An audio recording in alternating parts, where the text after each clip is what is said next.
Hey everyone, it's Tracy from Blitz magazine. Today's in-studio guest is Robert Biehn. Welcome, Robert. Thank you. Great to have you. Good to be here. I know that you're working on 3 different book series right now. Can you tell everybody about that? Sure. Some of them I can't say too much about. So there is a short story I have coming out called Silver Smile, title pending. And it's about 2 children who are best friends, and they separately experience the divorce of their parents. And it's really a small book to give an intellectual voice to children who are struggling with those kinds of things. It's not meant to condemn the parents in any fashion, but again, just to give a voice to the kids. Then we also have the Avalon series, and that is the story of angels. And then after that, we have another series, but the title on that is pending as well. I can't say too much, but I'm excited for all 3 of them. That's awesome. So I know you also have new music, some new songs coming out, both for the book. You write for the book and for yourself, correct? Yes, I do. Yeah. For the book, I like to write what I call story songs. And they're based off specific moments within the novels. And sometimes they even have a dialogue that's used in conversation, questions asked. You can even get a sample of it on my website, robertbiehn.com, and it says Stories, and that's an EP that just came out. And it has songs that are actually based off moments within the book. Cool. I do also want to promote, you've got a show going on Wednesday. The Writers Round in Nashville. Yes, Slowco restaurant. I haven't been there, but I heard the food's really good. And local, if I read it correctly, it's local. And I'll be playing at 7 p.m. And I think I'm in the first round. I should probably check. Probably a good idea. Maybe I'll come out. You should. Let's go back and just some basics and some history about you for those that are unfamiliar. Okay. Start off with, tell everybody your age and where you're from and your style of music. Okay. Or in your case, what else do you do besides music? So, I'm 25 years old. I'm from Southern California. Believe it or not, I spent most of my childhood in a very small town called California City. It's a real place. Look it up. I don't believe you. I swear. It's a really tiny town, though. What do you think sets you apart? I think there's many things. Well, I would say the first thing is that I'm not really a singer or musician. The first thing that I am is a storyteller. And I think it's the stories. Even the way that I tell my own personal stories, they feel more climactic and seem to have, from what I've been told, is sort of painting of a picture that people really connect to immediately and can see it, even though they haven't experienced it themselves or weren't there with me in that moment. And I think both types of my music display and convey those messages really well. So I think storytelling is the first and most potent thing that sets me apart. I agree. Well, thank you. I feel like you do a little bit of everything. It's a fair statement. You know, a lot of artists that I have, because it is mainly singer-songwriters, but you do the acting as well, you do a little bit of modeling, you host events, you do everything. That's right. All over in the spectrums of media. When did you get started in music? So I kind of count poetry as music to me because of the rhyming aspect of it. So I started writing poetry when I was 6, and I had done that for a long time. And then 15, I believe, is when I got my first guitar. It was an electric guitar. And that was the first day I wrote songs for myself. So 15 is when I started just kind of playing casually and writing. Do you remember your first performance or your first song? I don't remember my first song, but I remember, because I never finished it, but I remember the first song I finished. And that was a song that I wrote for my family, actually, about how I wanted to be a better son and a better brother. I remember that song, and then my first performance was at a pool for senior citizens that were swimming, and they, once a month or at the end of their season of classes, they have a big get-together with food and lots of really good treats. And I sung songs for them. Influences are, and this can be in music and in acting and books. Well, I would say in music, Ed Sheeran, 30 Seconds to Mars, really skilled and unique writers. I would say for acting, not many people influence me in acting because I only do it to convey further the stories that I want to tell. But I like Jared Leto as an actor because he's so versatile. He sings for a band, he writes songs, he acts, modeling. So I mean, overall, he's an inspiration as an artist, not necessarily as a person, but as an artist, definitely Jared Leto, for sure. What has been your proudest moment in your career? I don't know if it's my proudest moment, but it's one of my favorite memories that I have. And I wrote a song, and it was probably 8 years ago, maybe even longer, I think 8 years ago. And it was called I Will Be There. And I wrote it so that I could send a message to everybody in the world that even though I couldn't be there in person, I would be there in song. And so they just had to listen to the song and know they wouldn't be alone. Well, the first time I performed it live was at a convention at the Staples Center in LA, an anime convention at that. And I got the chance to do one song. And so I went up and I did this original song. And it was a very loud room. Nobody knew who I was. So everybody was talking and chatting amongst themselves. And then I sung the first line of the song. And everybody went quiet. They just went quiet. And I heard just shh, shh, just sweep across the room. And then everybody just listened to this song. And remember, this is the first time I played it. So nobody knew the lyrics. But by the end of the song, everybody was singing the words, I will be there. And then after the show, a young girl came up to me and she said that her grandfather, who was like her dad, had passed away recently. And then her boyfriend that she had been with for a long time had also left her in the same span of time. And she felt alone. And then when she heard that song, I Will Be There, she felt a little less alone. And that's a very fond memory of mine. That's awesome. In all seriousness, that's awesome. When and why did you decide to move to Nashville? I moved to Nashville January 28th of last year, so nearing 2 years. And I initially thought I moved to be further part of the music industry. I thought it's more creative here. LA is so, forgive the pun, but it's so Hollywood.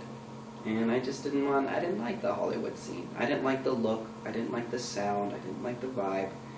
And I kept hearing great things about Nashville. And I had been here several years prior and played a show here. And I just liked the creative environment that I was around.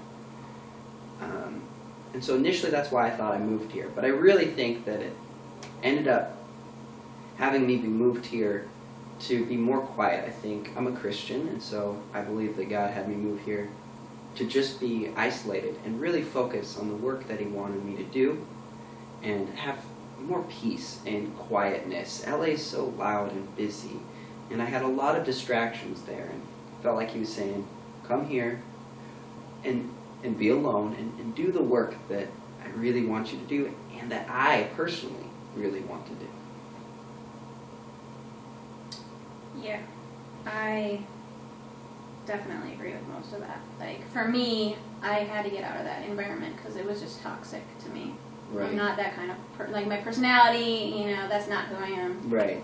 So I don't know, just decided to come here. I'd never even been here, and I just up and came here with my mom. That's awesome. So it's been a year, but I like it. I really like it here. Compared to LA, I actually like it a lot more. Yeah, I definitely love the Nashville, Tennessee vibe. Total. And I feel like there's more opportunities here. It's weird. I think so too. I think it's because the system isn't so well established to where if you don't know the right people, you can still have a chance of meeting those people and working with them. While LA, everybody's contact books are full. They don't need you. They don't want to talk to you. And I know there's exceptions, but as a whole, I would say LA is just set in its ways. And here, What I would say is that my aspirations as a creative individual who loves people is to present an alternative reality in the ones that we have right now before us, so that people look at the world around us in music, in movies, in games, in business, and in politics, and we look at it and we say, is there no other alternative? Is there nothing that gives me a little bit more depth? And despite my shortcomings, I think that there is a depth to some of the things that I do by the grace of God, and I want to give that to people so they say, I do have an alternative. I don't have to settle for just one type of media, one type of show, one type of concept and idea. I can choose for myself what I want. And I just want to give them that push, that alternative choice. that's deep. Trying to remember what it was you told me when I met you. What you were talking about your purpose. What you feel your purpose is in life. Is that too deep for this interview? No, I think these are the best interview questions. The best interviews are the ones that have the really meaningful questions. I like those. There's a really great story, and it's the story of angels. And I think part of my purpose in life is to help tell that story. Because that story just offers more resources to us as individuals to truly pursue the best versions of ourselves. And that's all I want. I mean, the money and stuff, of course we all want it. It makes life easier in certain circumstances. But I want to be with people. I want to be near them, and I want to see them grow. And I want to be a part of their growth. And I want to grow. And I want people to be near me. So I want to create that kind of culture, that service to one another with pure joy and eagerness even to be there for other people and people be there for someone else. I love that. Seriously. I do. Thank you. Where do you see yourself in a year from now? A year from now. Well, ideally, well, no, I should stick with realistically. Realistically, I think that Silver Smile will be out, and maybe even a type of music video, because I'm writing songs for the short story as well for it. I'm hoping to have a couple other short films out by then too. Full production ready and on its way for the editing of Avalon, which is 2 books. And then well into production for the series to follow Avalon. End of next year, probably 2 new EPs, maybe 6, 7 songs each. Would be the goal, one at the beginning, one towards the end. Production starting on maybe a TV show of some sort. I have a lot of, and clothing. I love to design clothing. I forgot that one. Clothing based off moments in the books. I love to do that. And I would love to have a full mock-up of the initial clothing line. Mainly just pants right now, but I'd love to have more done by the end of next year. And have a full line, and maybe even a runway show. Just to show them. All these little things, I think they're very viable. And I think they'll happen. That's like, I don't know how many, not even triple thread, like, something, 10, 12. But it's all the same story. it all goes down to one thing. That's right. It's cohesive. Yes. All right. Well, oh, wait. I know a question I have to ask Okay. on behalf of Tracy because she asked me and I did not know the answer. Okay. She's wondering why your nickname is Mr. Sunlight. That's a good question. So I was Mr. Sunlight for, I think, 6 years. I went by that alias. And the sunlight derived from my favorite Bible verse, Ephesians 5:8. For you were once in darkness, now in light. Walk as children of the light.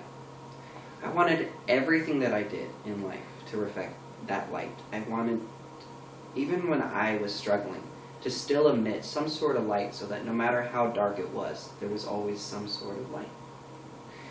And the Mr. part was because I'm a gentleman, and I always want to be a gentleman. So I created the Mr. Sunlight so that every time someone talked to me and said, Mr. Sunlight, I would be reminded in my head of who I was looking to be and striving to be each and every day, a gentleman that emits a true light. I can see that. It's very fitting. Thank you. So give everybody your social media links so that they can check you out. Okay. Well, the easiest way is to go to robertbiehn.com. So that's Robert, BIEHN.com. And then all the social media links are on there. And honestly, that is seriously the easiest way. You can also search the exact same name, Robert Biehn, Biehn, and official. And I'll come up on Instagram for that. I'll come up on Facebook for that. And Twitter is just Robert Biehn. And I think those are the easiest ways. YouTube, Robert Biehn Official again. So they're pretty simple. Robert Biehn or Robert Biehn Official. Awesome. Well, best of luck to you. Thank you. Thanks for having me.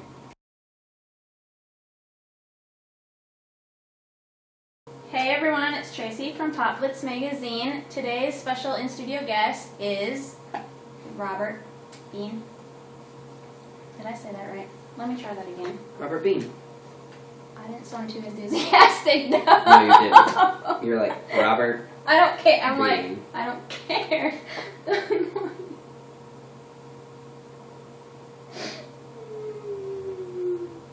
I'm excited, really I am.